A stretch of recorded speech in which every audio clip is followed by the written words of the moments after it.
దేవరతో super hit కొట్టిన young tiger NTR ప్రస్తుతం Bollywood debut movie war 2లో నటిస్తున్నాడు. ఈ సినిమాలో హృతిక్ రోషన్తో కలిసి స్క్రీన్ షేర్ చేసుకోనున్నాడు తారక్. ప్రస్తుతం ఈ సినిమా షూటింగ్ జెట్ స్పీడ్లో జరుగుతోంది. వచ్చే ఏడాది ఆగస్టులో వార్ 2 రిలీజ్ కానుంది. ఇక ఈ సినిమా షూటింగ్ అయిపోగానే కన్నడ స్టార్ దర్శకుడు ప్రశాంత్ నీల్ సినిమా స్టార్ట్ చేయనున్నాడు టైగర్. ఈ ప్రాజెక్టుపై ఎక్కడా లేని అంచనాలున్నాయి. 2026 జనవరిలో ఎన్టీఆర్, నీల్ మూవీ రిలీజ్ కానుంది. ఇక ఈ సినిమా తర్వాత టైగర్ ప్రాజెక్ట్ ఏంటి అంటే కొందరు క్రేజీ డైరెక్టర్స్ లైన్లో ఉన్నారు. కోలీవుడ్ దర్శకుడు వెట్రిమారన్తో ఓ సినిమా చేయడానికి రెడీగా ఉన్నాడు ఎన్టీఆర్.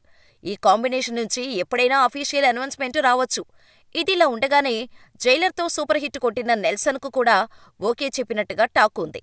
కానీ ఇప్పుడు మరో సినిమాకు కూడా తారక్ గ్రీన్ సిగ్నల్ ఇచ్చినట్టుగా ఓ న్యూస్ వైరల్ అవుతోంది. గత ఏడాది నేచురల్ స్టార్ నాని నటించిన హాయ్ నాన్న సినిమాతో దర్శకుడిగా పరిచయమయ్యాడు శౌర్య. ఈయనకి ఎన్టీఆర్ పచ్చజెండా ఊపినట్టుగా తెలుస్తోంది. ఇప్పటికే శౌర్య జూనియర్కు కథ వినిపించటం, ఓకే చేయటం జరిగినట్టుగా సమాచారం. ఈ సినిమా శౌర్య మొదటి సినిమా మాదిరి క్లాస్ కాదని, పక్కా ఊరమాస యాక్షన్ సినిమా అని ఇండస్ట్రీ వర్గాల మాట. అంతేకాదు, భారీ బడ్జెట్తో తెరకెక్కే ఈ సినిమా 2 భాగాలుగా ఉండబోతుందని అంటున్నారు. కానీ శౌర్య ఈ సినిమాను జూనియర్తో స్టార్ట్ చేయాలంటే మరో 2 ఏళ్లు ఆగాల్సిందే.